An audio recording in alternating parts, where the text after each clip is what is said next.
अस्सलाम वालेकुम, आप देख रहे हैं PA न्यूज़ HD और मैं हूं आपके होस्ट सादिया बतूल।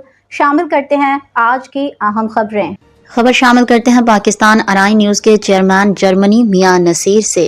स्पेन के नामवर जरीदे एल पाइस ने अपनी हालिया रिपोर्ट में फील्ड मार्शल आसिम मुनीर को आलमी अस्करी क़यादत में एक मुमताज़ शख्सियत करार देते हुए उनके आलमी अमन के लिए काविशों को सराहा। तफसीलात के मुताबिक फील्ड मार्शल सैयद आसिम मुनीर की कायदाना सलाहियतों और कामयाब मिलिट्री डिप्लोमेसी को आलमी सतह पर तस्लीम किया जा रहा है। स्पेन के नामवर जरीदे एल पाइस ने अपनी हालिया रिपोर्ट में फील्ड मार्शल आसिम मुनीर को आलमी अस्करी क़यादत में एक मुमताज़ शख्सियत करार देते हुए उनके आलमी अमन के लिए काविशों को सराहा है। जरीदे ने बताया कि अमेरिका और ईरान के दरमियान होने वाले हालिया सीज फायर मुज़ाकरात में फील्ड मार्शल आसिम मुनीर का किरदार एक सारस के तौर पर इंतहाई अहमियत का हामिल रहा।